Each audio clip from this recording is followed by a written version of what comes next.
Title: Why the Deep Ocean Creates Monsters Instead of Animals.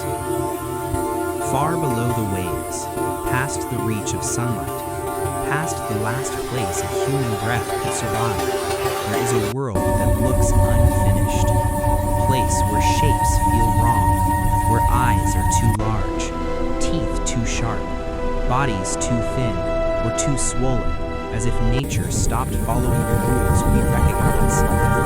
This is not a nightmare. This is Earth. And the deeper we go, the less life looks like life at all. As we descend into the deep ocean, light vanishes quickly. Within minutes, blue fades to black. No sun, no shadows, no sense of up or down. In this endless night, vision becomes almost useless. So evolution makes a strange choice. Some creatures grow enormous eyes, wide, glassy, desperate to catch even a single particle of light. Others abandon eyes entirely. Fish that cannot see still hunt with terrifying accuracy. They feel vibrations, they sense pressure changes, they taste movement in the water itself. Scientists still don't fully understand how precise these senses are. Some animals can detect motion from meters away without ever seeing their prey. In total darkness, awareness replaces sight, and that raises a disturbing question. What else can sense us before we sense it? At 1,000 meters down, the ocean begins to press inward. Every square inch of the body is squeezed by the weight of 100 elements. Steel bends here, submarines creak, yet life continues. Bones disappear, bodies soften, flesh becomes gelatinous-like, almost ghostly.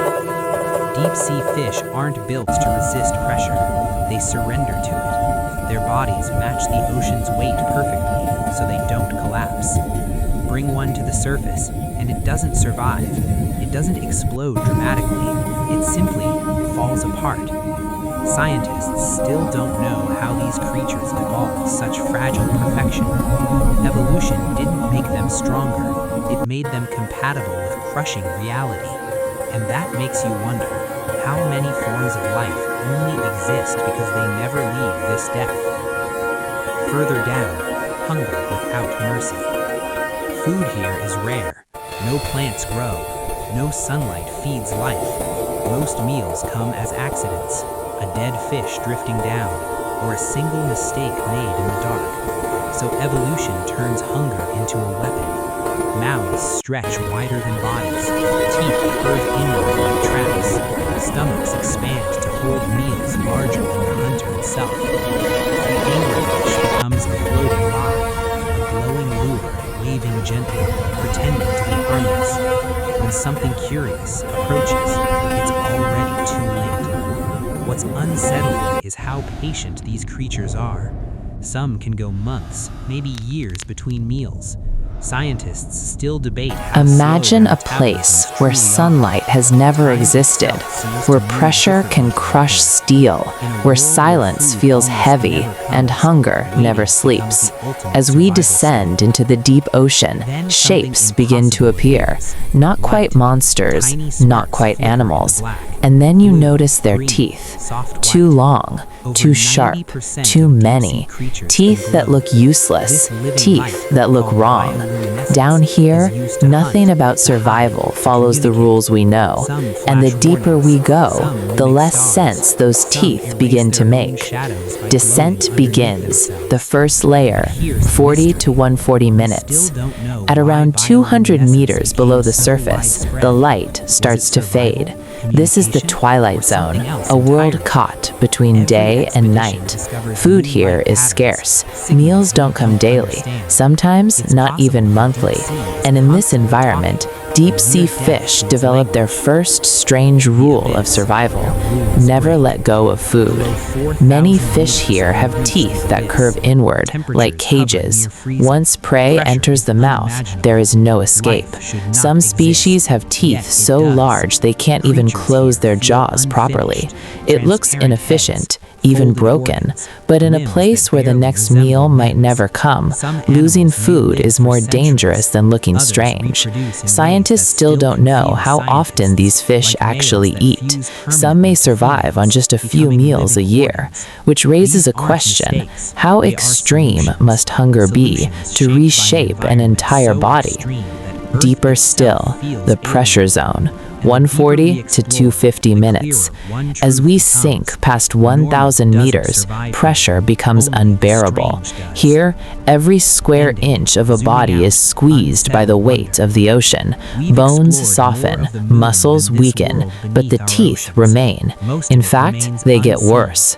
Some deep-sea fish have teeth that are needle-thin and transparent.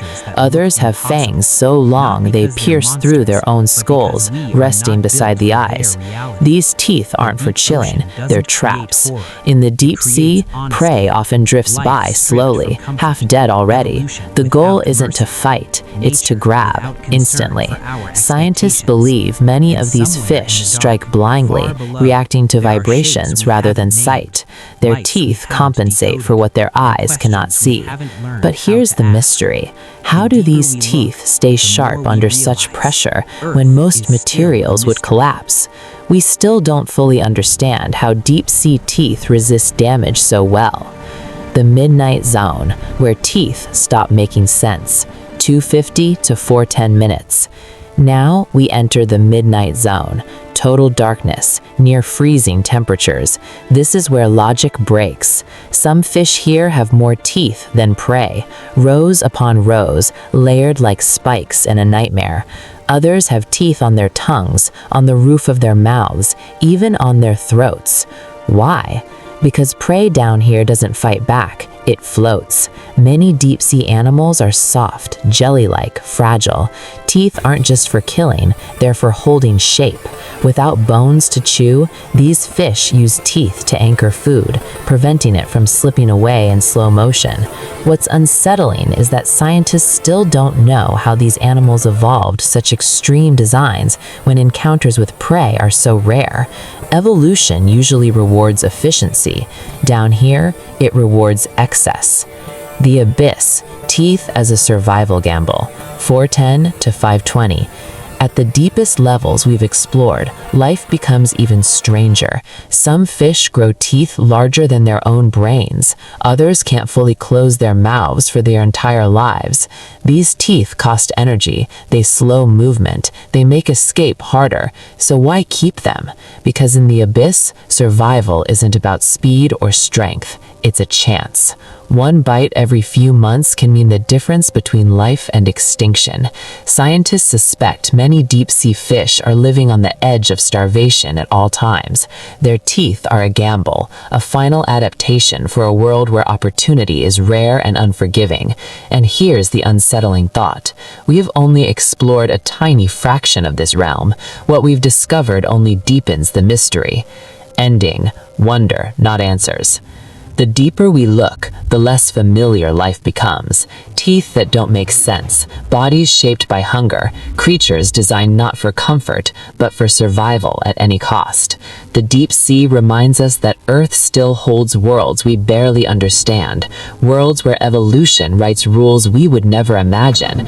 And as we stand on the surface, surrounded by light and air, it's humbling to realize the strangest life on this planet is still hidden below us, waiting in the dark.